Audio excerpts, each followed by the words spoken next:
Students, welcome to Chaturvedi coaching classes. मैं R L. Chaturvedi, assistant professor of chemistry. तो students, आज के इस लेक्चर में मैं आप लोगों के सामने डिस्कशन करूंगा एल्डोल संघनन अभिक्रिया के बारे में, मतलब एल्डोल कंडेंसेशन रिएक्शन के बारे में। और आज के इस लेक्चर में इस रिएक्शन को मैं आप लोगों के लिए बिल्कुल कंप्लीट करवा दूंगा। देखो, सबसे पहले तो मैं आप लोगों के लिए रिएक्शन को समझाऊंगा। रिएक्शन को समझाने के बाद फिर मैं इसकी मैकेनिज्म को समझाऊंगा, क्योंकि मैकेनिज्म रिएक्शन का सबसे इंपॉर्टेंट पार्ट होता है। तो देखो, एल्डोल संघनन अभिक्रिया को हम 5 कंडीशनों में करवाते हैं, अर्थात एल्डोल संघनन अभिक्रिया की कितनी कंडीशन होती है? 5 कंडीशन होती है। पहली कंडीशन में हम 2 एल्डिहाइडों की आपस में रिएक्शन करवाते हैं किसी क्षार की उपस्थिति में। दूसरी कंडीशन में हम 2 कीटोनों की आपस में रिएक्शन करवाते हैं किसी क्षार की उपस्थिति में। तीसरी कंडीशन में हम 2 असमान एल्डिहाइडों की आपस में रिएक्शन करवाते हैं, वो किसी क्षार की उपस्थिति में। चौथी कंडीशन में 2 असमान कीटोनों की हम आपस में रिएक्शन करवाते हैं किसी क्षार की उपस्थिति में। और पांचवी कंडीशन के अंदर एक एल्डिहाइड और एक कीटोन की हम आपस में रिएक्शन करवाते हैं किसी क्षार की उपस्थिति में। तो मैं यहां पर आप लोगों के सामने 5 कंडीशनों को लिख देता हूं, ठीक है ना। फिर प्रत्येक कंडीशन की मैं आप लोगों के लिए रिएक्शन को समझाऊंगा। तो देखो, 5 कंडीशन एल्डोल संघनन अभिक्रिया की आप लोगों की है। पहली कंडीशन के अंदर क्या होगा? 2 समान एल्डिहाइड आप लोगों की आपस में रिएक्शन करेंगे। तो यहां पर लिख देता हूं मैं आप लोगों के लिए 2 समान एल्डिहाइड लेने पर, 2 समान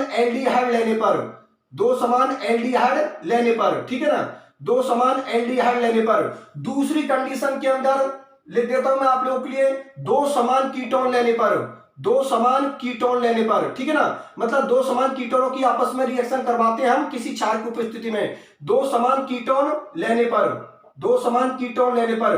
तीसरी कंडीशन के अंदर क्या होता है? 2 असमान एल्डिहाइड लेने पर। यहां पर लिख देता हूं 2 असमान, ठीक है ना, 2 असमान एल्डिहाइड लेने पर, 2 असमान एल्डिहाइड लेने पर, 2 असमान एल्डिहाइड लेने पर, ठीक है ना। चौथी कंडीशन के अंदर लिख देता हूं मैं आप लोगों के लिए 2 असमान कीटोन लेने पर, 2 असमान कीटोन लेने पर, 2 असमान कीटोन लेने पर, ठीक है ना। और जो 5वीं कंडीशन होती है, उस कंडीशन में हम एक एल्डिहाइड और एक कीटोन की आपस में रिएक्शन करवाते हैं। तो लिख देता हूं एक एल्डिहाइड में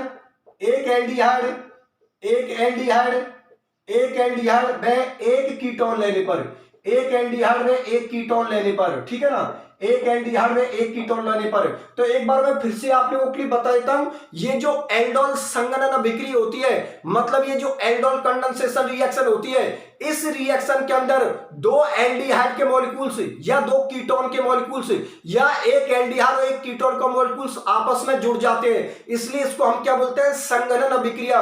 बात आप लोग समझ में आ गई ना।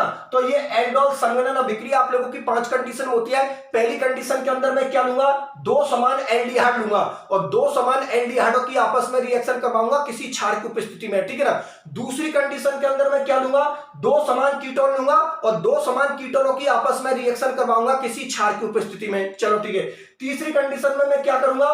2 असमान एल्डिहाइड लूंगा, ठीक है ना, 2 असमान एल्डिहाइडों की आपस में रिएक्शन करवाऊंगा मैं किसी क्षार की उपस्थिति में। चौथी कंडीशन में क्या होगा? 2 असमान कीटोनों की आपस में रिएक्शन करवाऊंगा मैं किसी क्षार की उपस्थिति में। और जो 5वीं कंडीशन है, 5वीं कंडीशन में हम एक एल्डिहाइड और एक कीटोन की आपस में रिएक्शन करवाएंगे किसी क्षार की उपस्थिति में। बात आप लोग समझ में आ गई ना। तो मैं 5 कंडीशनों की रिएक्शनों को आप लोगों के लिए समझा देता हूं, फिर उसके बाद इस रिएक्शन की मैं आप लोगों के लिए मैकेनिज्म को भी बता दूंगा।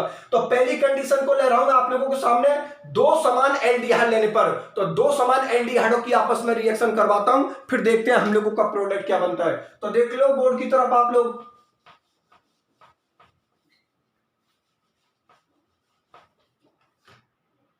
तो देखो, इस कंडीशन को मैं आप लोगों के लिए समझा देता हूं। पहली कंडीशन को ले रहा हूं मैं आप लोगों के सामने 2 समान एल्डिहाइड लेने पर, ठीक है ना। तो मैं यहां पर एल्डिहाइड के एक मॉलिक्यूल्स तो किसको ले लेता हूं? एसिटाल्डिहाइड को, और इधर भी मैं किसको ले लेता हूं? एसिटाल्डिहाइड के मॉलिक्यूल्स को ले लेता हूं। तो देखिए, ये मॉलिक्यूल्स मैंने किसका ले लिया? एसिटाल्डिहाइड का, ठीक है ना। ये मॉलिक्यूल्स मैंने किसका ले लिया? एसिटाल्डिहाइड का मॉलिक्यूल्स ले लिया। और इस एसिटाल्डिहाइड के मॉलिक्यूल्स की रिएक्शन मैंने अगले एसिटाल्डिहाइड के मॉलिक्यूल से करवा दी। तो देखो, यहां पर इसका नाम लिख देता हूं, इसका नाम है एसिटाल्डिहाइड, ठीक है ना। इसका नाम है एसिटाल्डिहाइड, आईयूपीसी भी नाम लिख दो आप लोग। इसका नाम है एथेनॉल, आईयूपीसी नाम इसका इसका कौन है एथेनॉल, ये भी आप लोगों को कौन है एसिटाल्डिहाइड, ठीक है ना, ये भी आप लोगों को कौन है एसिटाल्डिहाइड और इसका भी आईयूपीएसी नाम कौन है एथेनॉल। बात आप लोग समझ में आ गई ना। अब देखो इस रिएक्शन को मैं तनु क्षार की उपस्थिति में करवा रहा हूं, मतलब इस रिएक्शन को मैं डाइल्यूट बेस की उपस्थिति में करवा रहा हूं, तो रिएक्शन किस तरीका से होगी उसको आप लोग ध्यान से समझना। देखो एल्डोल संग्रहण अभिक्रिया की मैंने पहली कंडीशन कौन सी ली है, दो समान एल्डिहाइड ले रहा हूं मैं, तो देखो ये भी आप लोगों को कौन है एसिटाल्डिहाइड और ये भी आप लोगों को कौन है एसिटाल्डिहाइड, तो दो समान एल्डिहाइड हो गए हम लोगों के, ठीक है ना। क्या लिख रही है, दो समान एल्डिहाइड लेने पर तो ये मॉलिक्यूल्स भी एल्डिहाइड का कौन सा है एसिटाल्डिहाइड का और ये मॉलिक्यूल्स भी कौन है एसिटाल्डिहाइड का, तो दो एसिटाल्डिहाइड के मॉलिक्यूल्स की मैं आपस में रिएक्शन करवा रहा हूं तनु क्षार की उपस्थिति में, मतलब डाइल्यूट बेस की उपस्थिति में। तो इसमें क्या होता है कि एक एसिड एल्डिहाइड के मॉलिक्यूल्स के अल्फा कार्बन से हाइड्रोजन एटम निकलकर दूसरे एसिड एल्डिहाइड के मॉलिक्यूल्स के ऑक्सीजन एटम से जुड़ जाता है। अब मैं आप लोगों के लिए अल्फा हाइड्रोजन एटम देखना बता देता हूं।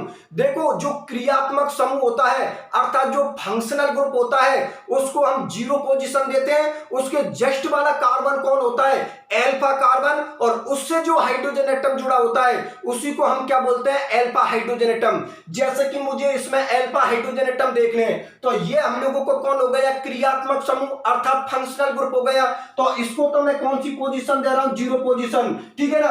तो इसको तो मैंने जीरो पोजीशन दे दिया और इसके जस्ट वाला कार्बन कौन होता है अल्फा कार्बन और उससे जो हाइड्रोजन एटम जुड़े होते हैं उनको हम क्या बोलते हैं अल्फा हाइड्रोजन एटम। तो एक एसिड एल्डिहाइड के मॉलिक्यूल्स का अल्फा हाइड्रोजन एटम निकलकर दूसरे एसिड एल्डिहाइड के मॉलिक्यूल्स के ऑक्सीजन एटम से जुड़ जाता है, तो यहां से आप लोगों का हाइड्रोजन एटम निकलेगा जो कि ऑक्सीजन एटम से जुड़ जाएगा। तो आप लोगों का जो प्रोडक्ट बनेगा वो प्रोडक्ट ये बनेगा, यहां पर लिख देता हूं मैं CH3, ठीक है ना, ये हो गया आप लोगों का CH। अब देखो यहां से जो आप लोगों का हाइड्रोजन एटम निकलकर किसके पास में जा रहा है इस एसिड एल्डिहाइड के ऑक्सीजन एटम से, तो देखो ये आप लोगों का एसिड एल्डिहाइड का मॉलिक्यूल्स हो गया, यहां से हाइड्रोजन एटम निकलकर इस ऑक्सीजन के पास में चला जाता तो ये कौन हो गया OH। अब यहां से आप लोगों का हाइड्रोजन एटम निकल चुका है तो ये क्या बन चुका है CH2 बन चुका है जो कि किससे जुड़ जाएगा CH से जुड़ जाएगा, तो ये लिख दिया मैंने CH2 CHO। बात आप लोगों को समझ में आ गई। अब सुनो मेरी बात ध्यान से कि ये जो आप लोगों का प्रोडक्ट मिला है इसको मैं क्या कर देता हूं हीट कर देता हूं गर्म कर देता हूं, ठीक है ना। ये जो हम लोगों को प्रोडक्ट मिला है इसका नाम है एल्डोल, ठीक है ना, इसका नाम कौन है एल्डोल है, ठीक है ना। तो मैं इसको इस तरीका से लिख देता हूं, मेरे पास जगह थोड़ी कम है, मैं इस तरीका से लिख देता हूं, यहां पर आप लोगों का फाइनल प्रोडक्ट आ जाएगा। तो देखो इसको मैं क्या कर रहा हूं हीट कर रहा हूं मतलब गर्म कर रहा हूं। जैसे ही मैं इसको हीट करूंगा तो यहां से आप लोगों का वाटर का मॉलिक्यूल्स बाहर निकल जाएगा। वाटर का मॉलिक्यूल्स कैसे बाहर निकलेगा वो मैं आप लोगों के लिए बता देता हूं। तो देखो यहां से तो आप लोगों का ये OH हो गया और यहां से आप लोगों का हाइड्रोजन एटम निकलेगा। मैं खोल कर बता देता हूं, देखो ये जो आप लोगों का प्रोडक्ट मिला है इसको हम क्या बोलते हैं एल्डोल, अभी इसका नाम लिख दूंगा। यहां से आप लोगों का हाइड्रोजन एटम निकलेगा जो कि मैंने खोल कर शो कर दिया, तो ये कौन हो गया आप लोगों का H2 का मॉलिक्यूल्स यहां से आप लोगों का बाहर निकल जाएगा और इन दोनों CH के बीच में डबल बॉन्ड जनरेट हो जाएगा। तो फाइनल प्रोडक्ट हम लोगों को किसका मिलेगा क्रोटन एल्डिहाइड का। ये आप लोगों का फाइनल प्रोडक्ट होगा CH3 CH double bond CH और यहां पर लिख देता हूं मैं CHO। इसको हम क्या बोलते हैं क्रोटन एल्डिहाइड या अल्फा बीटा अनसैचुरेट एल्डिहाइड भी बोलते हैं। अभी मैं इनका नाम लिख दूंगा, ठीक है ना। पहले मैं इसका नाम लिख देता हूं फिर मैं आप लोगों के लिए इसका नाम लिखूंगा। देखो इसका मुझे IUPAC नाम लिखना है तो इसका IUPAC नाम लिख दो आप लोग। देखो IUPAC नोमेनक्लेचर करना मैंने आप लोगों के लिए बताया कि किसी भी ऑर्गेनिक कंपाउंड में यदि दो क्रियात्मक समूह उपस्थित हुए तो एक क्रियात्मक समूह का तो अनुलग्न लगता है और एक क्रियात्मक समूह का पूर्व लग्न लगता है, मतलब एक फंक्शनल ग्रुप का तो सफिक्स लगता है और एक फंक्शनल ग्रुप का कौन लगता है प्रीफिक्स लगता है। जो क्रियात्मक समूहों की सारणी में पहले आता है उसका तो क्या लगता है अनुलग्न और जो क्रियात्मक समूहों की सारणी में बाद में आता है उसका क्या लगता है पूर्व लग्न। तो यहां पर हमारा मेन क्रियात्मक समूह कौन है एल्डिहाइड, क्योंकि एल्डिहाइड क्रियात्मक समूह के फॉर्मूले के अंदर कार्बन एटम प्रेजेंट है और ये क्रियात्मक समूहों की सारणी में पहले आता है, इसलिए इसका तो अनुलग्न लगेगा और इसका क्या लगेगा पूर्व लग्न। तो IUPAC नोमेनक्लेचर कर दो। देखो नंबरिंग यहां से स्टार्ट होगी 1 2 3 और 4, ठीक है ना। तो यहां पे लिख दो 3 पोजीशन से आप लोगों का OH जुड़ा हुआ है तो OH का क्या लगेगा पूर्व लग्न लगेगा। तो यहां पर इसका नाम हो गया आप लोगों का 3 हाइड्रोक्सी, ठीक है ना।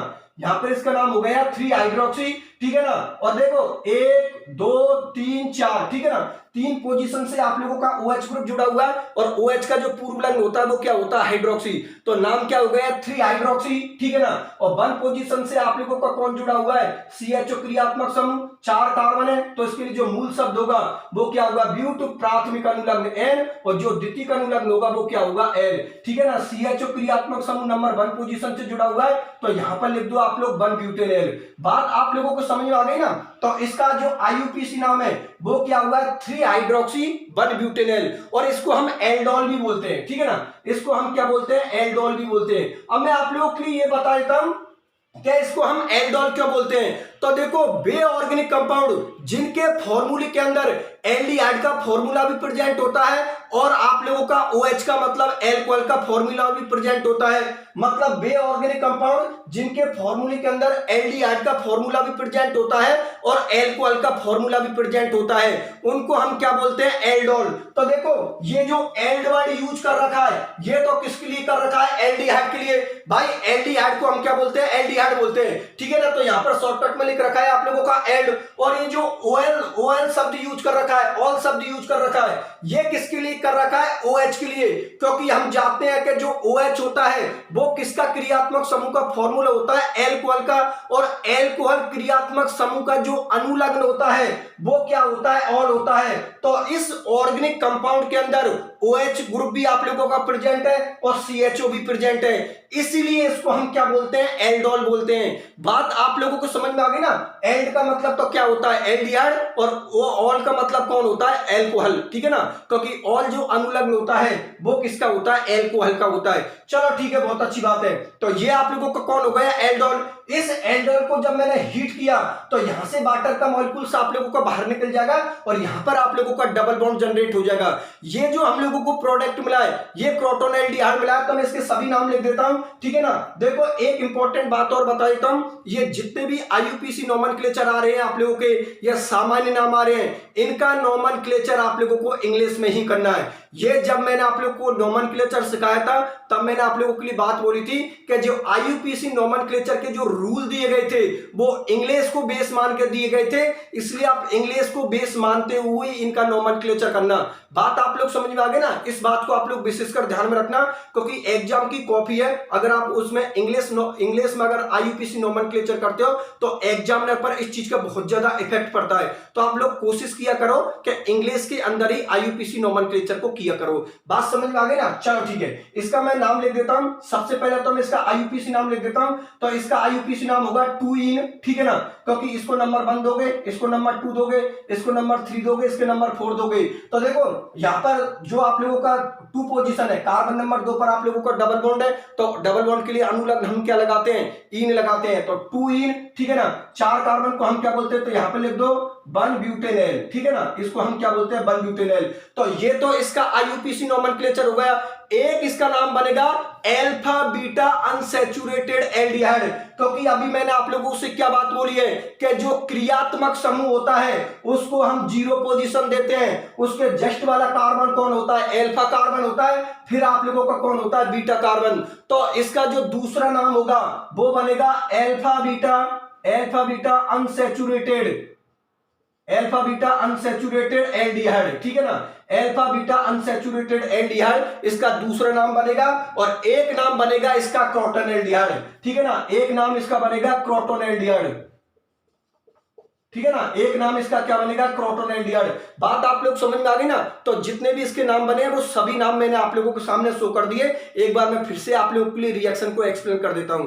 देखो जो एल्डोल संगणना अभिक्रिया होती है उस एल्डोल संगणना अभिक्रिया की मैंने आप लोगों के लिए कितनी कंडीशन बताई है, 5 कंडीशन बताई है। पहली कंडीशन के अंदर मैं क्या कर रहा हूं, 2 समान एल्डिहाइडों की आपस में रिएक्शन करवा रहा हूं किसी क्षार की उपस्थिति में, मतलब बेस की उपस्थिति में। तो देखो एल्डिहाइड के 2 मॉलिक्यूल्स ले लिए, समान मॉलिक्यूल्स मॉलिक्यूल्स लिए हैं, इधर भी मैंने किसको ले लिया एसिटाल्डिहाइड को, इधर भी मैंने किसको ले लिया एसिटाल्डिहाइड को। जब मैं दो एसिटाल्डिहाइड के मॉलिक्यूल्स की आपस में रिएक्शन करवाता हूं किसी क्षार की उपस्थिति में, मतलब किसी बेस की उपस्थिति में, तो एक एसिटाल्डिहाइड के मॉलिक्यूल से हाइड्रोजन एटम निकलकर, अल्फा हाइड्रोजन एटम निकलकर दूसरे एसिटाल्डिहाइड के मॉलिक्यूल्स के ऑक्सीजन एटम से जुड़ जाता है। तो यहां से आप लोगों का हाइड्रोजन एटम निकलेगा जो कि किससे जुड़ जाएगा, ऑक्सीजन एटम से जुड़ जाएगा। तो ये आप लोगों का प्रोडक्ट मिलेगा, इसको हम क्या बोलते हैं, एल्डोल बोलते हैं, क्योंकि इसके फॉर्मूले के अंदर एक तो एल्डिहाइड ग्रुप प्रेजेंट है और एक आप लोगों का OH मतलब एल्कोहल ग्रुप प्रेजेंट है, इसलिए इसको हम क्या बोलते हैं, एल्डोल बोलते हैं। और इसका जो IUPAC नाम है वो है आप लोगों का 3 हाइड्रोक्सी 1 ब्यूटेनॉल। बात समझ में आ गई ना।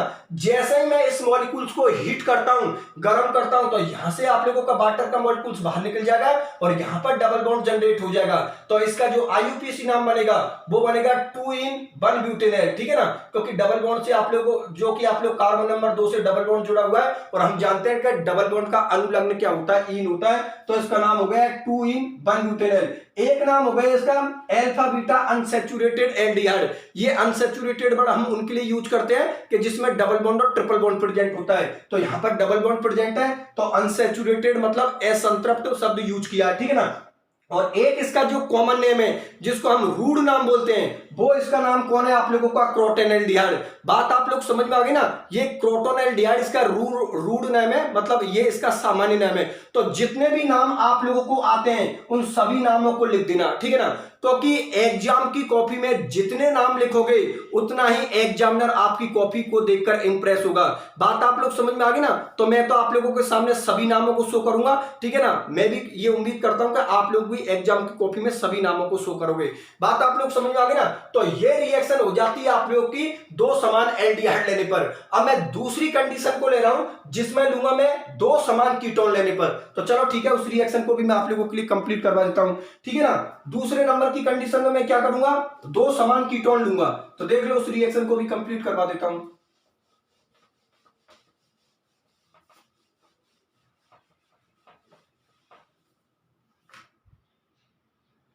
दूसरी कंडीशन के अंदर मैं दो समान कीटोन ले रहा हूं, तो यहां पर लिख देता हूं दो समान कीटोन लेने पर, ठीक है ना।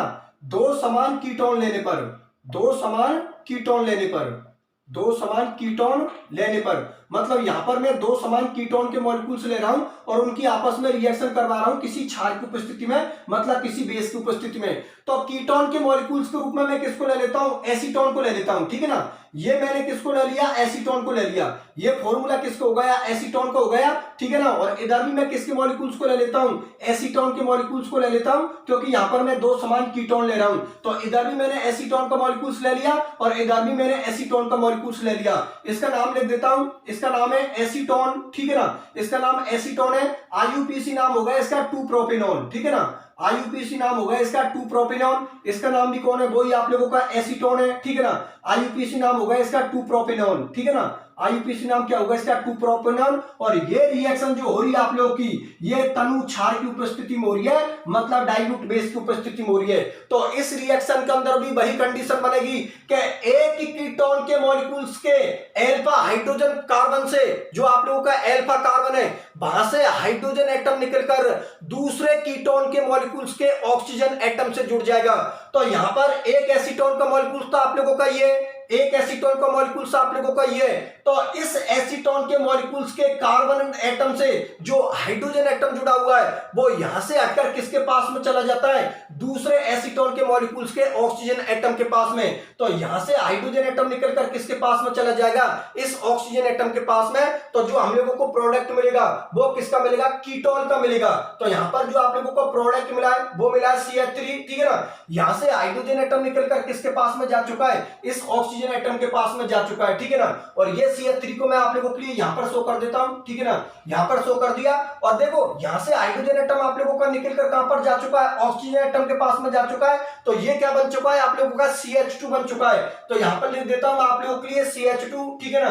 और ये हो गया आप लोगों का COCH3। बात आप लोग समझ में आ गई ना। देखो मैं आप लोगों के लिए फिर से बता देता हूं, यहां पर मैं क्या कर रहा हूं, दो समान कीटोन के मॉलिक्यूल्स ले रहा हूं, मतलब यहां पर भी मैंने एसीटोन का मॉलिक्यूल्स ले लिया, यहां पर भी मैंने एसीटोन का मॉलिक्यूल्स ले लिया, तो इस एसीटोन के मॉलिक्यूल्स का अल्फा हाइड्रोजन एटम निकलकर दूसरे एसीटोन के मॉलिक्यूल्स के ऑक्सीजन एटम से जुड़ जाता है। तो देखो ये आप लोगों का कीटोन क्रियात्मक समूह हो गया, जिसको मैं कौन सी पोजीशन दे रहा हूं, 0 पोजीशन दे रहा हूं। इसके पास वाला कार्बन कौन होता है, अल्फा, तो ये भी आप लोगों का अल्फा कार्बन हो गया और ये भी आप लोगों का अल्फा कार्बन हो गया। इस अल्फा कार्बन से जो हाइड्रोजन एटम जुड़े हुए हैं उनको हम क्या बोलते हैं, अल्फा हाइड्रोजन एटम। तो यहां से एक अल्फा हाइड्रोजन एटम निकलकर किसके पास में चला जाता है, ऑक्सीजन एटम के पास में चला जाता है। तो ये कौन हो जाता है आप लोगों का OH। और ये जो CH3 है, इस CH3 को मैंने आप लोगों के लिए यहां पर लिख दिया, क्योंकि यहां से ये पूरा मॉलिक्यूल्स आप लोगों का किससे जुड़ेगा, इस कार्बन से जुड़ेगा। तो ये पूरा मॉलिक्यूल्स मैंने किससे जोड़ दिया, इस कार्बन एटम से जोड़ दिया। तो ये जो हम लोगों को प्रोडक्ट मिला है, ये प्रोडक्ट मिला है कीटोल का। कीटोल का मतलब समझे, इसमें 2 क्रियात्मक समूह है, एक तो किसका है, कीटोन का, और एक क्रियात्मक समूह किसका है, अल्कोहल का। अभी मैं आप लोगों के सामने पहले इसका IUPAC नाम लिख देता हूं। तो देखो इसका मैं IUPAC नाम लिखता हूं, तो वही आप लोगों की नंबर 1 इसको, नंबर 2 इसको, नंबर 3 इसको, नंबर 4 इसको और नंबर 5 इसको, ठीक है ना। तो देखो अब हमने नंबरिंग तो कर ली, अब आप लोगों को पता है केवल ग्रुप को लिखना है। तो देखो OH क्रियात्मक समूह का तो पूर्व लग लगेगा और CH3 को हम क्या बोलते हैं, मेथिल बोलते हैं। तो देखो इस OH का क्या लगेगा, पूर्व लग्न, और OH का पूर्व लग्न क्या होता है, हाइड्रोक्सी, ठीक है ना, क्योंकि अंग्रेजी वर्णमाला को ध्यान में रखना पड़ेगा। तो अंग्रेजी वर्णमाला में H पहले आता है और M बाद में आता है। तो यहां पर लिख देता हूं आप लोगों के लिए 4 हाइड्रोक्सी, यहां पर लिख दिया मैंने आप लोगों के लिए 4 हाइड्रोक्सी, ठीक है ना। 4 पोजीशन से ही आप लोगों का मेथिल ग्रुप जुड़ा हुआ है, 4 हाइड्रोक्सी 4 मेथिल, ठीक है ना। अब कार्बन नंबर 5 को हम क्या बोलते हैं, पेंट, प्राथमिक अनुलग्न N और द्वितीयक अनुलग्न क्या लगेगा, ऑन लगेगा।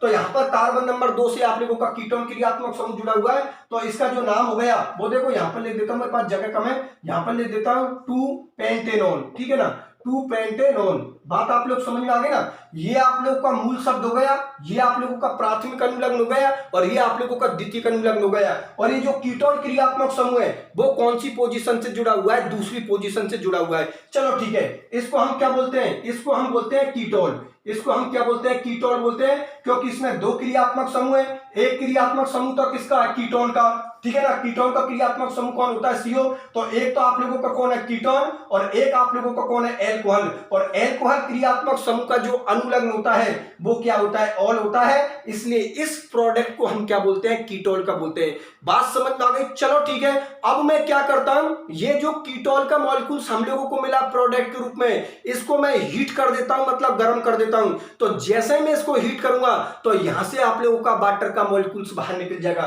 वाटर का मॉलिक्यूल्स कैसे बाहर निकलेगा, क्या OH तो आप लोगों का यहां से बाहर निकलेगा और हाइड्रोजन एटम आप लोगों का यहां से बाहर निकलेगा। देखो हाइड्रोजन एटम को मैं खोल के लिख देता हूं, इस हाइड्रोजन एटम को मैं खोल के लिख देता हूं, जिससे कि आप लोगों को समझ में आ जाएगी। तो देखो ये हाइड्रोजन एटम मैंने खोल के लिख दिया, यहां से वाटर का मॉलिक्यूल्स बाहर निकल जाएगा और यहां पर डबल बॉन्ड जनरेट हो जाएगा। तो जो फाइनल प्रोडक्ट हम लोगों का, वो फाइनल प्रोडक्ट हम लोगों का ये मिलेगा। ये हीट कर दिया, वाटर का मॉलिक्यूल्स बाहर निकल गया, फाइनल प्रोडक्ट हम लोगों को ये मिल गया CH3, यहां पे लिख दो CH3, ठीक है ना। यहां पे लिख दो आप लोग डबल बॉन्ड CH हो गया, यहां पे लिख दो C और यहां पर किसको लिख दो, CH3 को लिख दो। बात आप लोग समझ में आ गई ना। ये हम लोगों का फाइनल प्रोडक्ट हो गया, इसका मैं आप लोगों के लिए IUPAC नाम को लिख देता हूं। तो देखो वही नंबरिंग कर दो, 1 2 3 4 5, ठीक है ना। क्या हो गया, 1 2 3 4 5। तो 4 पोजीशन से आप लोगों का मेथिल ग्रुप जुड़ा हुआ है, तो यहां पे लिख देता हूं 4 मेथिल, ठीक है ना, 4 मेथिल। कार्बन नंबर 5 को हम क्या बोलते हैं, पेंट, ठीक है ना। कार्बन नंबर 5 को हम क्या बोलते हैं, पेंट। अब देखो 3 पोजीशन से कार्बन नंबर 3 से आप लोगों का डबल बॉन्ड जुड़ा हुआ है, तो यहां पर लिख दो 3 इन, ठीक है ना, 3 इन। और कार्बन नंबर 2 से आप लोगों का कीटोन क्रियात्मक समूह जुड़ा हुआ है, और कीटोन क्रियात्मक समूह का जो अनुलग्न होता है वो क्या होता है, ऑन होता है। तो इस ऑर्गेनिक कंपाउंड का जो IUPAC नाम है वो क्या बना है, 4 मेथिल, ठीक है ना, 4 मेथिल। कार्बन नंबर 5 को हम क्या बोलते हैं, पेंट। कार्बन नंबर 3 से आप लोगों का डबल बॉन्ड जुड़ा हुआ है, तो 3 इन। और कार्बन नंबर 2 पर अपनों का कौन है, कीटोन क्रियात्मक समूह है, तो वहां पर मैंने क्या लिख दिया, 2 ऑन। बात आप लोग समझ में आ गई ना। और इसको हम मेसिटिल ऑक्साइड भी बोलते हैं। इसका जो कॉमन नेम है, अर्थात इसका जो रूढ़ नाम है वो मेसिटिल ऑक्साइड है। तो एक नाम और लिख देता हूं, एक नाम होगा इसका मेसिटिल ऑक्साइड, ठीक है ना। आप लोग दोनों नामों को शो करना, अगर एग्जाम में यहां से आप लोगों का क्वेश्चन बनता है। तो एक नाम तो इसका कौन हो गया, 4 मेथिल पेंट 3 और एक नाम इसका कौन हो गया, मेसिटिल ऑक्साइड, जो कि इसका कौन सा नाम है, कॉमन नेम है, जिसको हम रूड नाम के नाम से जानते हैं। बात आप लोग समझ में आ गई ना। तो देखो ये दूसरे नंबर की कंडीशन को भी मैं आप लोगों के लिए समझा देता हूं। दूसरे नंबर की कंडीशन में मैं दो समान कीटोन के मॉलिक्यूल्स ले रहा हूं। कीटोन के मॉलिक्यूल्स के रूप में मैंने किसको ले लिया, एसीटोन को ले लिया, और यहां पर भी मैंने किसको ले लिया, एसीटोन को। तो एक एसीटोन के मॉलिक्यूल्स के कार्बन एटम से जो अल्फा हाइड्रोजन एटम होता है वो यहां से निकलकर दूसरे एसीटोन के मॉलिक्यूल्स के ऑक्सीजन एटम से जुड़ जाता है। तो यहां पर जो हम लोगों को प्रोडक्ट मिलता है वो किसका मिलता है, कीटोन का मिलता है, क्योंकि इस ऑर्गेनिक कंपाउंड के अंदर दो क्रियात्मक समूह हो गए, एक तो कीटोन का हो गया और एक किसका हो गया, एल्कोहल का। जैसे इसको हीट करूंगा, गर्म करूंगा, तो मेसिटिल ऑक्साइड का हम लोगों को फाइनल प्रोडक्ट मिल जाएगा। बात आप लोग समझ में आ गई। चलो ठीक है, बहुत अच्छी बात है। अब मैं एल्डोल संघनन अभिक्रिया की मैं तीसरी कंडीशन को लेता हूं। तीसरी कंडीशन के अंदर मैं दो समान एल्डिहाइडों की आपस में रिएक्शन करवाऊंगा किसी क्षार की उपस्थिति में। तो देखो तीसरी कंडीशन को भी मैं आप लोगों के लिए समझा देता हूं। तो देख लो बोर्ड की तरफ।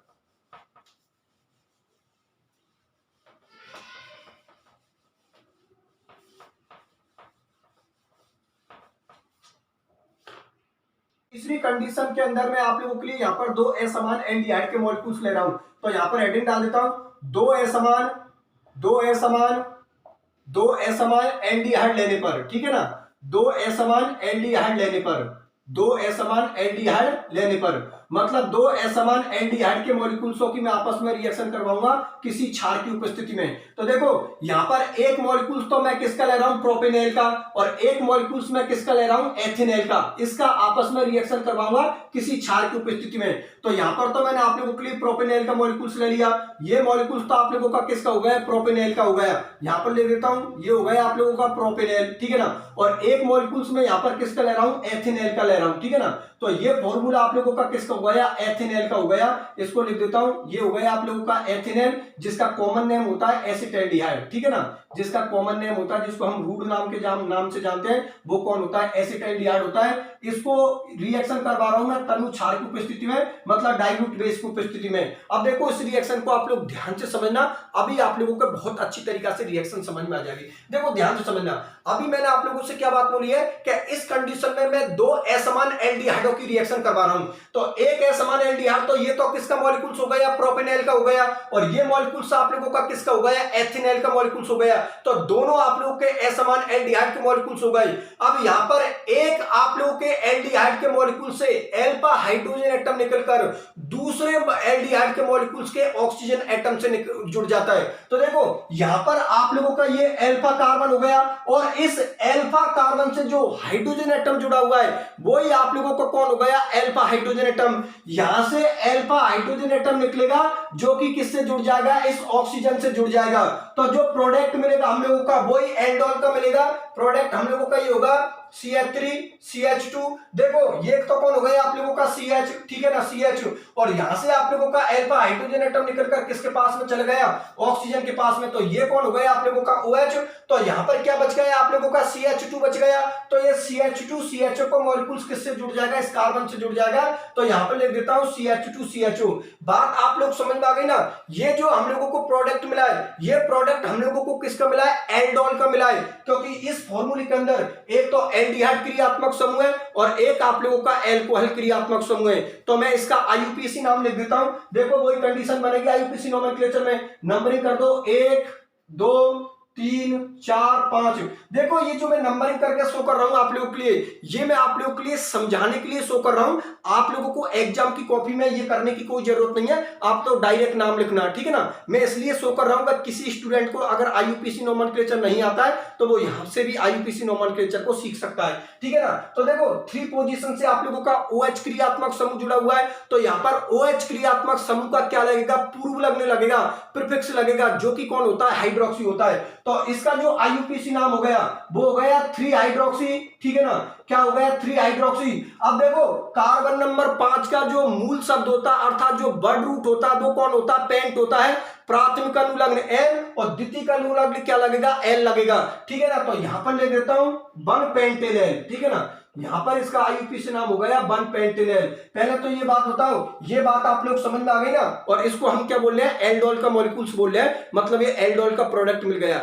इसको मैं क्या कर रहा हूं, हीट कर रहा हूं, गर्म कर रहा हूं। तो जैसे ही मैं इसको हीट करूंगा, गर्म करूंगा, तो यहां से आप लोगों का वाटर का मॉलिक्यूल्स बाहर निकल जाएगा। वाटर का मॉलिक्यूल्स कैसे बाहर निकलेगा? क्या ये तो आप लोगों का OH रहा, यहां से आप लोगों का हाइड्रोजन एटम निकलेगा। तो हाइड्रोजन एटम को मैं आप लोगों को समझाने के लिए खोल कर लिख देता हूं। ये हाइड्रोजन एटम मैंने नीचे शो कर दिया। यहां से वाटर का मॉलिक्यूल्स तो आप लोगों का बाहर निकल गया और यहां पर आप लोगों का डबल बॉन्ड जनरेट हो जाएगा। तो फाइनल प्रोडक्ट आप लोगों का ये मिलेगा। यहां पर लिख देता हूं CH3 CH2 CH double bond CH, और ये कौन हो गया? आप लोगों का CH हो गया। बात आप लोग समझ में आ गई ना? इसका IUPAC नोमेनक्लेचर को लिख दो आप लोग। यहां पर लिख दो 1 2 3 4 और 5।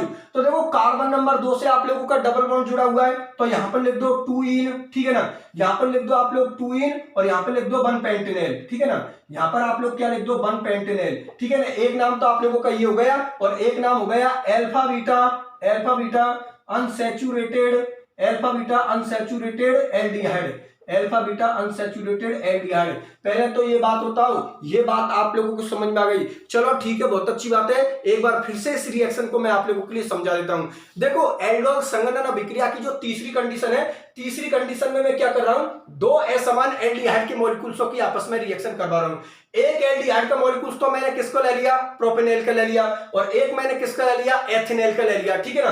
तो जो एथेनॉल का मॉलिक्यूल्स होता है उसके अल्फा कार्बन से जो हाइड्रोजन एटम जुड़ा है, वो अल्फा कार्बन से हाइड्रोजन एटम यहां से निकलकर दूसरे मॉलिक्यूल्स के ऑक्सीजन एटम से जुड़ जाता है। तो यहां से एक अल्फा हाइड्रोजन एटम निकलेगा जो कि किससे जुड़ जाएगा? ऑक्सीजन से जुड़ जाएगा।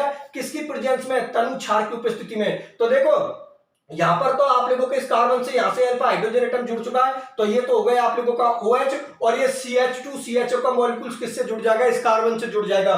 तो जो हम लोगों को प्रोडक्ट मिलेगा, ये प्रोडक्ट किसका मिलेगा? एल्डोल का मिलेगा, क्योंकि इस एल्डोल के मॉलिक्यूल्स के अंदर दो क्रियात्मक समूह उपस्थित है। एक तो आप लोगों का एल्डिहाइड का फॉर्मूला प्रेजेंट है इसमें, और एक आप लोगों का एल्कोहल का फॉर्मूला प्रेजेंट है इसमें, ठीक है ना। इसको मैं क्या कर देता हूं? हीट कर देता हूं, गर्म कर देता हूं।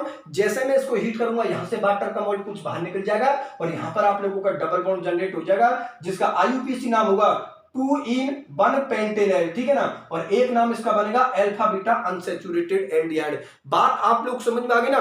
तो ये एल्डोल संघनन अभिक्रिया की तीसरी कंडीशन भी आप लोगों की कंप्लीट होती है। अब मैं चौथी कंडीशन के अंदर दो असमान कीटोनों की आपस में रिएक्शन करवाऊंगा तनु क्षार की उपस्थिति में, मतलब डाइल्यूट बेस की उपस्थिति में। तो चलो ठीक है, उस रिएक्शन को भी कंप्लीट करवा देता हूं। तो देख लो बोर्ड की तरफ।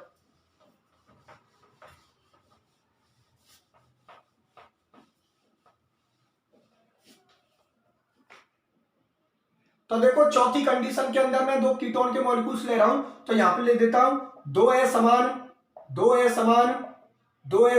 कीटोन लेने पर, दो असमान कीटोन लेने पर, ठीक है ना। दो असमान कीटोन लेने पर, मतलब दो असमान कीटोन के मॉलिक्यूल्सों की मैं आपस में रिएक्शन करवाऊंगा तनु क्षार की उपस्थिति में। तो देखते हैं प्रोडक्ट क्या बनता है। तो एक तो मैं किसको ले रहा हूं? आप लोगों के लिए 2 ब्यूटेनॉन के मॉलिक्यूल्स को ले रहा हूं, और एक मैं आप लोगों के लिए 2 प्रोपेनॉन के मॉलिक्यूल्स को ले रहा हूं, अर्थात एसीटोन के मॉलिक्यूल्स को ले रहा हूं।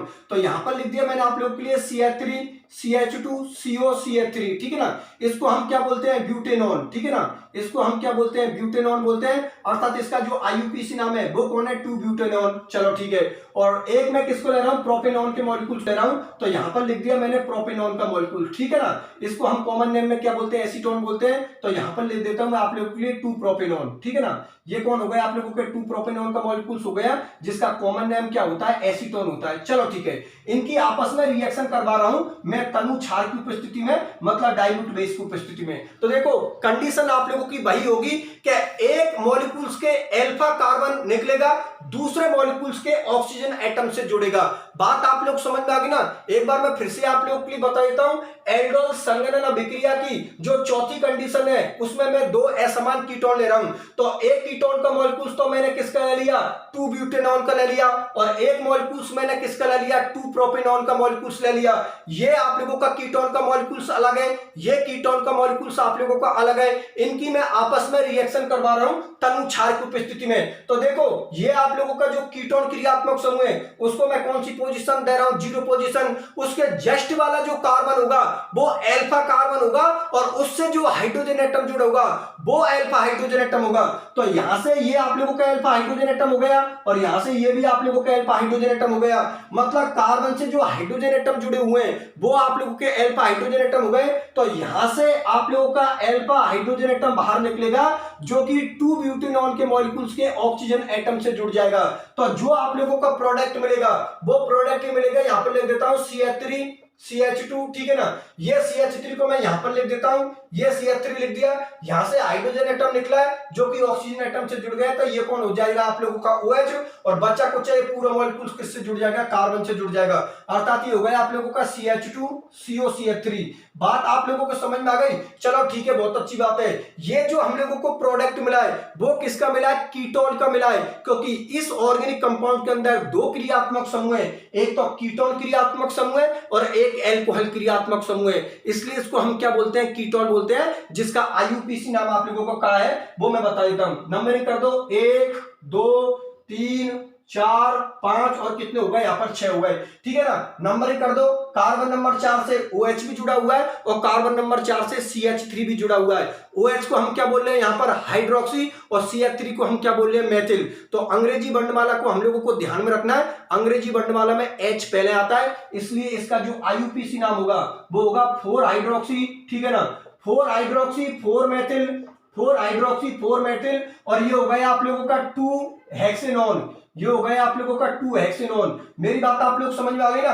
कार्बन नंबर 4 से आप लोगों का हाइड्रोक्सी मतलब OH ग्रुप जुड़ा हुआ है, कार्बन नंबर 4 से आप लोगों का मेथिल ग्रुप जुड़ा हुआ है, और कार्बन नंबर 2 से आप लोगों का कीटोन क्रियात्मक समूह जुड़ा हुआ है, ठीक है ना। तो कीटोन क्रियात्मक समूह का जो अनुलग्न होता है वो क्या होता है, ऑन होता है। कार्बन नंबर 6 को हम क्या बोलते हैं, हेक्स, प्राथमिक अनुलग्न एन, और जो द्वितीयक अनुलग्न होता है वो कौन होता है, ऑन होता है। बात आप लोग समझ में आ गई? चलो ठीक है। अब इस जो आप लोगों को ये कीटोन का मॉलिक्यूल्स मिला है इसको हम क्या बोलते हैं, कीटोन, ठीक है ना, इसको हम क्या बोलते हैं, कीटोन, क्योंकि इस ऑर्गेनिक कंपाउंड में दो क्रियात्मक समूह उपस्थित है, एक तो कीटोन का आप लोगों का क्रियात्मक समूह उपस्थित है और एक आप लोगों का एल्कोहल का क्रियात्मक समूह उपस्थित है जिसका अनुलग्न क्या होता है, ऑल होता है। चलो ठीक है, इस कीटोन के मॉलिक्यूल्स को मैं क्या कर देता हूं, हीट कर देता हूं, गर्म कर देता हूं, तो यहां से वाटर का मॉलिक्यूल्स आप लोगों का बाहर निकल जाएगा। वाटर का मॉलिक्यूल्स आप लोगों का ऐसा बाहर निकलेगा कि यहां से आप लोगों का हाइड्रोजन एटम बाहर निकलेगा, यहां से आप लोगों का OH बाहर निकलेगा। मैं हाइड्रोजन एटम को खोल कर लिख देता हूं आप लोगों के लिए, ये हाइड्रोजन एटम मैंने शो कर दिया, यहां से वाटर का मॉलिक्यूल्स बाहर निकल जाएगा। फाइनल प्रोडक्ट आप लोगों के सामने होगा। देखो ये फाइनल प्रोडक्ट आप लोगों का यहां पर लिख देता हूं मैं आप लोगों के लिए, ठीक है ना। यहां पर लिख देता हूं CH3 डबल बॉन्ड, यहां पर हो गया आप लोगों का CH, ठीक है ना, CO CH3, ये आप लोगों का फाइनल प्रोडक्ट होगा जिसका IUPAC नाम भी लिख देता हूं, 1 2 3 4 5 और 6, ठीक है ना। यहां पर 6 लिख दिया। इसका जो IUPAC नाम है वो इसका IUPAC नाम बनेगा आप लोगों का 4 मेथिल, ठीक है ना। यहां पर लिख दिया मैंने आप लोगों के लिए 4 मेथिल, क्योंकि कार्बन नंबर 4 से आप लोगों का CH3 ग्रुप जुड़ा हुआ है, 4 मेथिल, ठीक है ना, 4 मेथिल। और यहां पर लिख देता हूं मैं आप लोगों के लिए हेक्स, 4 मेथिल। कार्बन नंबर 6 को हम क्या बोलते हैं, हेक्स बोलते हैं। अब देखो कार्बन नंबर 3 से आप लोगों का डबल बॉन्ड जुड़ा हुआ है, तो यहां पर लिख देता हूं 3 इन, और कार्बन नंबर 2 से हमारे लोगों का कीटोन क्रियात्मक समूह जुड़ा हुआ है, तो कीटोन क्रियात्मक समूह का जो अनुलग्न होता है वो क्या होता है, ऑन होता है। तो इस ऑर्गेनिक कंपाउंड का जो IUPAC नाम बनेगा वो IUPAC नाम बनेगा 4 मेथिल हेक्स 3 इन 2 ऑन। बात आप लोग समझ में आ गई ना। तो इस रिएक्शन को एक बार फिर से मैं आप लोगों के लिए समझा देता हूं। देखो एल्डोल संघनन अभिक्रिया की जो चौथी कंडीशन है उसमें मैं दो असमान कीटोन के मॉलिक्यूल्स ले रहा हूं और उनकी आपस में रिएक्शन करवा रहा हूं तनु क्षार की उपस्थिति में, मतलब डाइल्यूट बेस की उपस्थिति में। एक मॉलिक्यूल तो मैंने कीटोन का किसका ले लिया, 2 ब्यूटेनॉल का, और एक मॉलिक्यूल्स मैंने किसका ले लिया, 2 प्रोपेनॉल का। इनकी आपस में रिएक्शन करवा रहा हूं।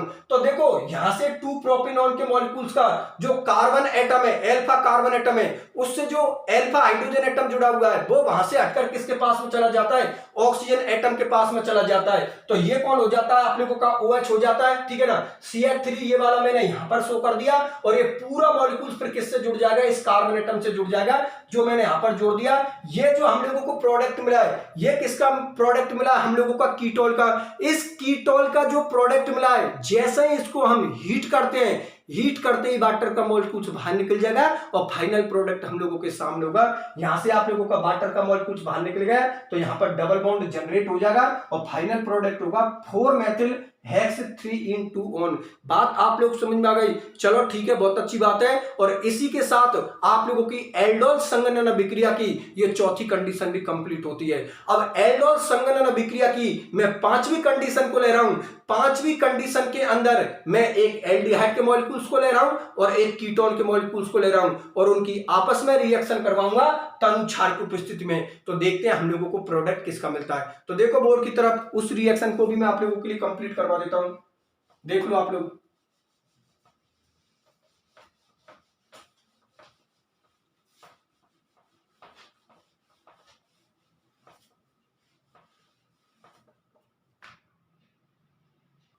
तो देखो एल्डोल संघनन अभिक्रिया की मैं आप लोगों के लिए पांचवी कंडीशन को लिख रहा हूं।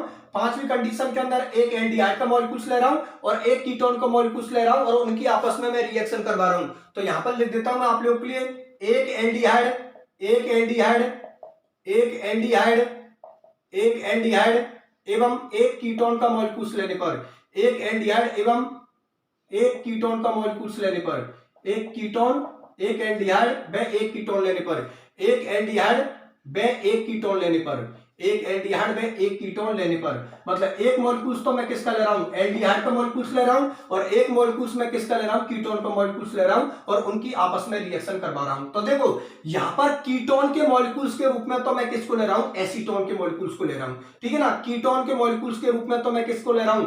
एसीटोन के मॉलिक्यूल्स को ले रहा हूं और एल्डिहाइड के मॉलिक्यूल्स के रूप में यहां पर मैं किसको ले रहा हूं? फॉर्मल्डिहाइड को ले रहा हूं, ठीक है ना। एल्डिहाइड के मॉलिक्यूल्स के रूप में तो मैंने किसको लिया है? फॉर्मल्डिहाइड के मॉलिक्यूल्स को और कीटोन के मॉलिक्यूल्स के रूप में मैंने किसको लिया है? एसीटोन के मॉलिक्यूल्स को। इनके नाम लिख देता हूं। इसका नाम कौन है? एसीटोन, ठीक है ना। आईयूपीसी नाम है इसका 2-प्रोपेनॉन, इसका आईयूपीसी नाम है 2-प्रोपेनॉन। इसको हम क्या बोलते हैं? फॉर्मल्डिहाइड, ठीक है ना। इसको हम क्या बोलते हैं? फॉर्मल्डिहाइड बोलते हैं, ठीक है ना। और इसका जो आईयूपीसी नाम होता है वो कौन होता है? मेथेनॉल होता है, ठीक है ना। इसका आईयूपीसी नाम कौन होता है? मेथेनॉल होता है। ये रिएक्शन आप लोगों की तनु क्षार की उपस्थिति में होगी, मतलब डाइल्यूट बेस की उपस्थिति में होगी। अब देखो रिएक्शन को ध्यान से समझना। मैंने अभी आप लोगों के सामने 4 कंडीशन शो की है। उन 4 कंडीशन में आप लोगों ने क्या देखा था कि एक मॉलिक्यूल्स का अल्फा हाइड्रोजन एटम निकलकर दूसरे मॉलिक्यूल्स के ऑक्सीजन एटम से जुड़ता है।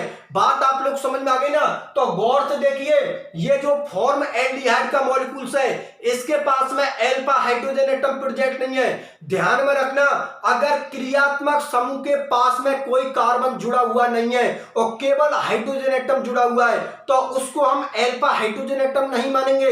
अल्फा हाइड्रोजन एटम हम उसी को मानेंगे जो कि कार्बन से जुड़ा हुआ। एक कंडीशन मैं आप लोगों के सामने शो कर देता हूं, अभी समझ में आ जाएगी। ये मैंने किसको ले लिया? फॉर्मल्डिहाइड के मॉलिक्यूल्स को ले लिया, खोल के लिख दिया। और ये मैंने किसको ले लिया? एसिटाल्डिहाइड के मॉलिक्यूल्स को ले लिया, मैंने खोल के लिख दिया।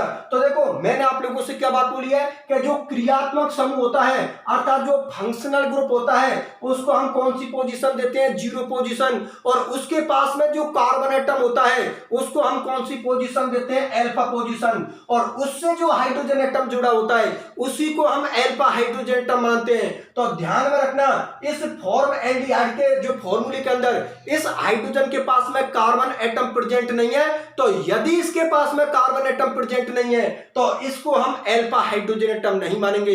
अल्फा हाइड्रोजन एटम हम उसी को मानेंगे जो कि किससे जुड़ा होगा? कार्बन से। तो देखो यहां पर अल्फा हाइड्रोजन एटम आप लोगों के कितने हैं? 0। और यहां पर अल्फा हाइड्रोजन एटम आप लोगों के कितने हैं? 3। क्योंकि ये जो हाइड्रोजन एटम जुड़े हुए हैं वो किससे जुड़े हुए हैं? कार्बन से जुड़े हुए हैं। तो यदि कार्बन प्रेजेंट है और उससे अगर हाइड्रोजन एटम जुड़े तो ही उनको हम अल्फा हाइड्रोजन एटम मानेंगे। तो यहां पर इस कार्बन से 3 हाइड्रोजन जुड़े हुए हैं तो यहां पर अल्फा हाइड्रोजन एटम कितने हो गए? 3। लेकिन इस हाइड्रोजन के पास में कार्बन एटम प्रेजेंट नहीं है तो इसको हम अल्फा हाइड्रोजन एटम नहीं मानेंगे।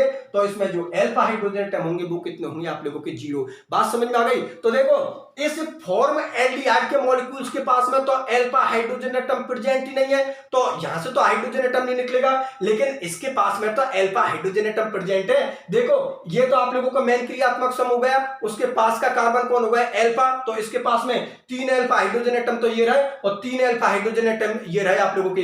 तो यहां से आप लोगों का अल्फा हाइड्रोजन एटम निकलेगा जो कि किससे जुड़ेगा? इस फॉर्मल्डिहाइड के मॉलिक्यूल्स के ऑक्सीजन एटम से। और फाइनल प्रोडक्ट आप लोगों के सामने होगा। देखो फाइनल प्रोडक्ट को मैं आप लोगों के सामने लिख देता हूं। ये फाइनल प्रोडक्ट होगा आप लोगों का, एक बार फिर से बता देता हूं। ये हम लोगों को कौन है? कीटोन क्रियात्मक समूह, ठीक है ना। और कीटोन क्रियात्मक समूह को मैं 0 पोजीशन पोजीशन दे रहा हूं तो उसके जस्ट वाला कार्बन कौन होगा, अल्फा, और ये भी कौन होगा, अल्फा, और उससे जो हाइड्रोजन एटम जुड़ा हुआ है उसको हम कौन सा हाइड्रोजन एटम बोलते हैं, अल्फा हाइड्रोजन एटम। इसके पास में अल्फा हाइड्रोजन एटम नहीं है, तो जिसके पास में अल्फा हाइड्रोजन एटम होगा उसी का तो बाहर निकलेगा। तो यहां से आप लोगों का अल्फा हाइड्रोजन एटम बाहर निकलेगा, जो कि किससे जुड़ जाएगा, फॉर्मेल्डिहाइड के मॉलिक्यूल्स के ऑक्सीजन एटम से। तो फाइनल प्रोडक्ट ये बनेगा, यहां पे लिख देता हूं CH3CO। अब देखो यहां से अल्फा हाइड्रोजन एटम निकल चुका है, तो इसको क्या बोल देता हूं, CH2 बोल देता हूं, ठीक है ना। और इस कार्बन से दो आप लोगों के हाइड्रोजन एटम जुड़े हुए हैं, तो ये भी कौन हो गया, आप लोगों का CH2 हो गया, और इस ऑक्सीजन से यहां से आप लोगों का हाइड्रोजन एटम जुड़ गया, तो ये कौन हो गया, आप लोगों का OH हो गया। बात समझ में आ गई ना। इस प्रोडक्ट को हम क्या बोलते हैं, कीटोन प्रोडक्ट बोलते हैं, क्योंकि एक तो इसमें कीटोन का फॉर्मूला प्रेजेंट है और एक इसमें एल्कोहल का फॉर्मूला प्रेजेंट है, जिसका IUPAC नाम होता है। मैं IUPAC नाम लिख देता हूं, देखो नंबरिंग कर दो, 1 2 3 और 4, ठीक है ना। 4 पोजीशन से OH जुड़ा हुआ है, तो यहां पर हो गया आप लोगों का 4 हाइड्रोक्सी, ठीक है ना, क्योंकि OH क्रियात्मक समूह का क्या लगेगा, पूर्वलिंग मतलब प्रीफिक्स लगेगा, 4 हाइड्रोक्सी। कार्बन नंबर 4 को आप लोग क्या बोलते हो, ब्यूट बोलते हो, ठीक है ना। तो कीटोन क्रियात्मक समूह कौन सी पोजीशन से जुड़ा हुआ है, दूसरी पोजीशन से जुड़ा हुआ है। कार्बन नंबर 4 को क्या बोलते हैं, ब्यूट, प्राथमिक अनुलग्न N और द्वितीयक अनुलग्न क्या हो जाएगा, ऑन। तो इसका जो IUPAC नाम बनेगा वो क्या बनेगा, 4 हाइड्रोक्सी 2 ब्यूटेनॉन, ठीक है ना। और ये आप लोगों का फाइनल प्रोडक्ट होगा, जो कि हम लोगों का किसका होगा, कीटोन का होगा, क्योंकि एक तो इसमें कीटोन क्रियात्मक समूह पे स्थित है और एक इसमें एल्कोहल क्रियात्मक समूह पे स्थित है। पहले तो ये बात बताओ, ये बात आप लोगों की समझ में आ गई, ठीक है ना। एक बार फिर से इस रिएक्शन को बता देता हूं। एल्डोल संघनन अभिक्रिया की जो 5वीं कंडीशन है, उसमें मैं एक एल्डिहाइड का मॉलिक्यूल्स ले रहा हूं और एक मैं कीटोन का मॉलिक्यूल्स ले रहा हूं। एल्डिहाइड के मॉलिक्यूल्स के तौर पर तो मैंने फॉर्मेल्डिहाइड का मॉलिक्यूल्स ले लिया, और कीटोन के मॉलिक्यूल्स के तौर पर मैंने किसको ले लिया, एसीटोन के मॉलिक्यूल्स को ले लिया, और ये आपस में रिएक्शन करेंगे किसकी प्रेजेंस में, तनु क्षार की उपस्थिति में, मतलब डाइल्यूट बेस की उपस्थिति में। तो एक मॉलिक्यूल्स का अल्फा हाइड्रोजन एटम निकलेगा, जो कि दूसरे मॉलिक्यूल्स के ऑक्सीजन एटम से जुड़ेगा। तो इसके पास में तो अल्फा हाइड्रोजन एटम प्रेजेंट ही नहीं है, लेकिन इसके पास में तो अल्फा हाइड्रोजन एटम प्रेजेंट है। तो यहां से अल्फा हाइड्रोजन एटम निकलेगा, जो कि किससे जुड़ेगा, ऑक्सीजन से। तो आप लोगों का फाइनल प्रोडक्ट होगा, देखो CH3, ये आप लोगों का CO हो गया, ठीक है ना। अब यहां से हाइड्रोजन निकल चुका है, तो ये कौन बन चुका है, आप लोगों का CH2 बन चुका है, ठीक है ना। ये भी आप लोगों को कौन है, CH2, और यहां से जो हाइड्रोजन एटम निकला है वो किससे जुड़ जाएगा, ऑक्सीजन से, तो ये OH हो जाएगा, और फाइनल प्रोडक्ट होगा 4 हाइड्रोक्सी 2 ब्यूटेनॉन। बात आप लोग समझ में आ गई ना। और इसी के साथ एल्डोल संघनन अभिक्रिया की ये 5वीं कंडीशन भी आप लोगों की कंप्लीट होती है। चलो ठीक है, अब इसका जो सबसे इंपॉर्टेंट पार्ट है वो है इसकी मैकेनिज्म, क्योंकि हम लोगों से एग्जाम में रिएक्शन के साथ उसकी मैकेनिज्म को भी पूछा जाता है। तो चलो ठीक है, बहुत अच्छी बात है, मैं एल्डोल संघनन अभिक्रिया की आप लोगों को मैकेनिज्म को भी बता देता हूं। तो देखो बोर्ड की तरफ, एल्डोल संघनन अभिक्रिया की मैकेनिज्म को भी देख लो आप लोग, बहुत इंपॉर्टेंट पार्ट है आप लोगों का मैकेनिज्म का।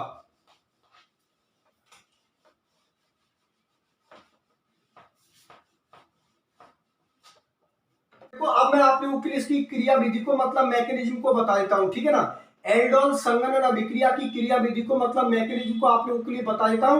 तो देखो पूरा ध्यान आप लोग बोर्ड की तरफ रखना, जैसे ही मैकेनिज्म कंप्लीट होगी वैसे ही आप लोगों को मैकेनिज्म बहुत अच्छी तरीके से समझ में आ जाएगी, क्योंकि एग्जाम में हम लोगों से रिएक्शन के साथ उसकी मैकेनिज्म को भी पूछा जाता है, इसलिए मैकेनिज्म वाला पार्ट आप लोगों का बहुत इंपॉर्टेंट पार्ट है। चलो ठीक है, इसकी मैकेनिज्म के अंदर मैं क्या करता हूं, पहली रिएक्शन को मैं बेस मान लेता हूं।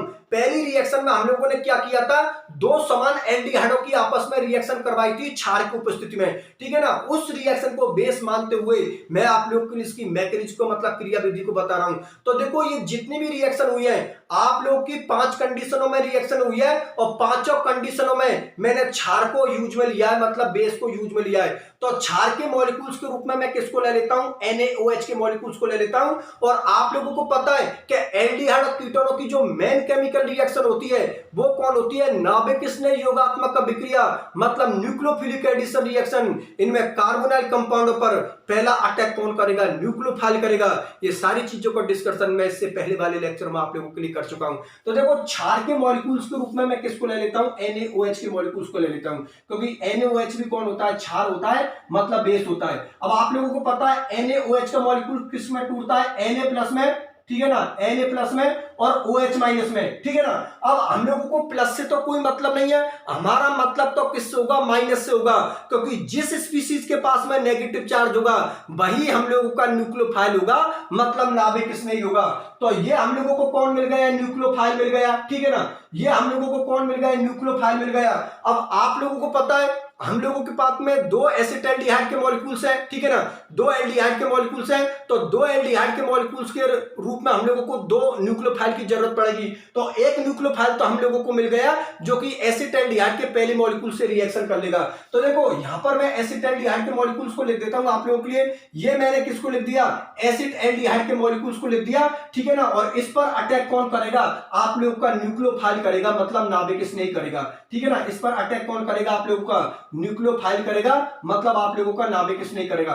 तो देखो यहां पर कंडीशन आप लोगों की क्या बनेगी कि यहां से आप लोगों का हाइड्रोजन एटम निकलेगा। आप लोगों को पता है यहां से अल्फा हाइड्रोजन एटम निकलेगा, ठीक है ना। यहां से जो हाइड्रोजन एटम निकलेगा वो H+ लेकर निकलेगा, और यहां पर OH पर कौन सा चार्ज है, माइनस चार्ज है, तो H2 का मॉलिक्यूल तो अलग हो जाएगा, और कार्बन पर कौन सा चार्ज आ जाएगा, नेगेटिव चार्ज आ जाएगा। और यदि कार्बन पर नेगेटिव चार्ज हुआ तो वो हम लोगों को कौन मिल गया, कार्बेनाइन, जो कि हम लोगों का दूसरा न्यूक्लियोफाइल मिल गया। और ये दूसरा न्यूक्लियोफाइल एसिटाल्डिहाइड के दूसरे मॉलिक्यूल से रिएक्शन करेगा। तो यहां से आप लोगों का हाइड्रोजन एटम निकलेगा जो कि OH- से जुड़ जाएगा, तो H2 का मॉलिक्यूल बाहर निकल जाएगा, और ये हम लोगों का कार्बेनाइन बन गया, CH2- CHO, और H2 का मॉलिक्यूल आप लोगों का बाहर निकल गया। ये कौन हो गया, आप लोगों का कार्बेनाइन हो गया, ठीक है ना, कार्बेनाइन हो गया, जिसको हम कौन बोल रहे हैं, न्यूक्लियोफाइल बोल रहे हैं, ठीक है ना। क्योंकि जिस स्पीसीज के पास में नेगेटिव चार्ज होगा वही हम लोगों को कौन होगा, न्यूक्लियोफाइल होगा। तो ये हम लोगों को दूसरा न्यूक्लियोफाइल मिल गया जो कि एसिटाल्डिहाइड के दूसरे मॉलिक्यूल्स के साथ रिएक्शन करेगा। तो मैं यहां पर एसिटाल्डिहाइड के दूसरे मॉलिक्यूल्स को लिख देता हूं, यहां पर लिख देता हूं मैं आप लोगों के लिए CH3, यहां पर लिख देता हूं मैं आप लोगों के लिए CH3CHO, ठीक है ना। यहां पर किसको लिख दिया, CH3CHO को लिख दिया, ठीक है ना। और ये मैंने किसको लिख दिया, न्यूक्लियोफाइल को लिख दिया, ठीक है ना। ये मैंने किसको लिख दिया, न्यूक्लियोफाइल को लिख दिया। ये आप लोगों के दूसरे न्यूक्लियोफाइल का मॉलिक्यूल्स है, ठीक है ना। अब देखो कंडीशन आप लोगों की ये बनेगी, यहां पर कार्बन और ऑक्सीजन के बीच का डबल बॉन्ड टूटेगा। तो हम जानते हैं कि कार्बन एटम से ज्यादा विद्युत ऋणता किसकी होती है, ऑक्सीजन एटम की। तो ये बॉन्ड के इलेक्ट्रॉन किसकी तरफ शिफ्ट हो जाएंगे, ऑक्सीजन एटम की तरफ शिफ्ट हो जाएंगे। तो कार्बन पर तो पॉजिटिव चार्ज आ जाएगा, ऑक्सीजन पर नेगेटिव चार्ज आ जाएगा। कार्बन के पॉजिटिव पर कौन अटैक करेगा, ये न्यूक्लियोफाइल अटैक करेगा। कैसे अटैक करेगा वो आप लोग देख लो। ये बॉन्ड इस तरीका से टूटेगा तो इसके पास में प्लस चार्ज आएगा, इसके पास में माइनस चार्ज आएगा। इस प्लस पर कौन अटैक कर लेगा, न्यूक्लियोफाइल। तो आप लोगों का अगला स्टेप मैकेनिज्म का ये होगा, यहां पर लिख देता हूं, ये हो गया ऑक्सीजन पर नेगेटिव चार्ज हो गया। यहां पर मैंने आप लोगों के लिए यहां पर किसको, हाइड्रोजन एटम को शो कर दिया, ठीक है ना। और इस CH2CHO का मॉलिक्यूल किससे जुड़ जाएगा, कार्बन से जुड़ जाएगा। बात आप लोगों को समझ में आ गई, चलो ठीक है, बहुत अच्छी बात है। तो देखो ये जो मैकेनिज्म का स्टेप मिला है, इसके अंदर मैं वाटर के मॉलिक्यूल्स को ऐड कर देता हूं। जैसे ही वाटर का मॉलिक्यूल्स ऐड होगा तो हम जानते हैं वाटर किस में टूटता है, H+ में और OH- में। तो वाटर का जो H+ होगा वो किससे जुड़ जाएगा, इस ऑक्सीजन के नेगेटिव से, ठीक है ना। तो ऑक्सीजन के नेगेटिव से तो आप लोगों का H+ जुड़ जाएगा, तो ये फॉर्मूला किसका हो जाएगा, OH का हो जाएगा। और जो हम लोगों ने क्षार को लिया था, बेस को लिया था OH- को, वो OH- का मॉलिक्यूल आप लोगों का बाहर निकल जाएगा। तो अगला स्टेप इस मैकेनिज्म का आप लोगों का ये होगा, यहां पर मैं आप लोगों के सामने शो कर देता हूं, CH3 यहां पर लिख दिया हाइड्रोजन, और इस ऑक्सीजन से यहां पर आप लोगों का ये वाटर का मॉलिक्यूल्स का क्या जुड़ जाएगा, H+ जुड़ जाएगा, ठीक है ना। ये वाटर के मॉलिक्यूल्स का आप लोगों का H+ यहां पर जुड़ जाएगा, किससे, ऑक्सीजन के माइनस से। तो ये कौन हो जाएगा, आप लोगों का OH हो जाएगा। यहां पर आप लोगों के ये CH2CHO हो गया, और OH- का मॉलिक्यूल्स आप लोगों का बाहर निकल गया। ये OH- का मॉलिक्यूल्स आप लोगों का बाहर निकल गया, जो कि किससे जुड़ जाएगा, Na+ से। तो NaOH का मॉलिक्यूल्स आप लोगों का अलग हो जाएगा। बात आप लोगों को समझ में आ गई, चलो ठीक है, बहुत अच्छी बात है। एक बार फिर से मैं इस रिएक्शन की आप लोगों के लिए मैकेनिज्म को बता देता हूं। तो देखो मैकेनिज्म को एक बार फिर से देख लो, क्योंकि मैकेनिज्म वाला पार्ट रिएक्शन का सबसे इंपॉर्टेंट पार्ट होता है। चलो देखें, क्रियाविधि मतलब मैकेनिज्म को देखते हैं। तो देखो मैंने पहली रिएक्शन को बेस मानते हुए इसकी मैकेनिज्म को बता रहा हूं। पहली रिएक्शन मतलब पहली कंडीशन में मैंने दो एसिटाल्डिहाइड के मॉलिक्यूल्स की आपस में रिएक्शन करवाई थी क्षार की उपस्थिति में, ठीक है ना। तो दो एसिटाल्डिहाइड के मॉलिक्यूल्स है तो कॉमन सी बात है न्यूक्लियोफाइल भी हम लोगों को दो की जरूरत पड़ेगी।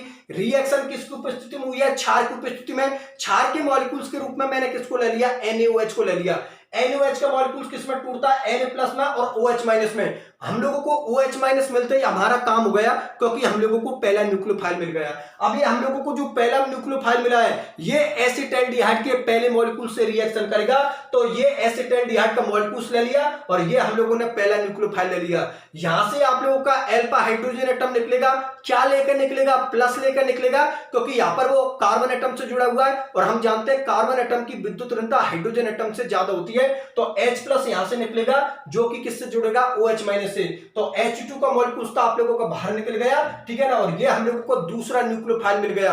अब यहां पर कार्बन पर नेगेटिव चार्ज है और हम जानते हैं कि यदि कार्बन पर नेगेटिव चार्ज हुआ तो उसको हम क्या बोलते हैं, कार्ब एनायन बोलते हैं, जो कि हम लोगों का दूसरा नंबर का न्यूक्लियोफाइल है। अब सुनो मेरी बात ध्यान से, ये जो दूसरे नंबर का न्यूक्लियोफाइल है, ये एसिटाल्डिहाइड के दूसरे मॉलिक्यूल्स के साथ रिएक्शन करेगा। तो ये एसिटाल्डिहाइड का आप लोगों का दूसरा मॉलिक्यूल्स हो गया और ये हम लोगों का दूसरा न्यूक्लियोफाइल हो गया। यहां पर कार्बन और ऑक्सीजन के बीच का बॉन्ड टूटेगा। हम जानते हैं कि कार्बन एटम से ज्यादा विद्युत ऋणता किसकी होती है, ऑक्सीजन एटम की। तो बॉन्ड के इलेक्ट्रॉन किसकी तरफ शिफ्ट होंगे, ऑक्सीजन एटम की तरफ शिफ्ट होंगे। तो कार्बन एटम पर तो पॉजिटिव चार्ज आएगा और ऑक्सीजन एटम पर नेगेटिव चार्ज आएगा। कार्बन एटम के इस पॉजिटिव से आप लोगों का ये न्यूक्लियोफाइल जुड़ जाएगा, ठीक है ना। ये न्यूक्लियोफाइल जुड़कर मैकेनिज्म का अगला स्टेप आप लोगों का ये हो गया। अब इसके अंदर मैं वाटर के मॉलिक्यूल्स को डाल दूंगा। जैसे ही मैं वाटर के मॉलिक्यूल्स को डालूंगा तो वाटर का मॉलिक्यूल्स किस में टूटता है, H+ में और OH- में। तो वाटर का जो H+ है ना, वो ऑक्सीजन के माइनस से जुड़कर फाइनल प्रोडक्ट हम लोगों को किसका मिल जाएगा, एल्डोल का मिल जाएगा। फाइनल प्रोडक्ट हम लोगों को एल्डोल का मिल जाएगा। और ये जो आप लोगों का क्षार हमने रिएक्शन में यूज में लिया था, ये लास्ट में हम लोगों को मिल गया, जो कि किससे जुड़ जाएगा, Na+ से। तो वापस से NaOH का मॉलिक्यूल से बना लेगा, ठीक है ना। मतलब कैटलिस्ट के रूप में हमने किसको लिया था, क्षार को लिया था और लास्ट में हम लोगों को क्षार वापस मिल गया। रिएक्शन हम लोगों की कंप्लीट हो जाएगी।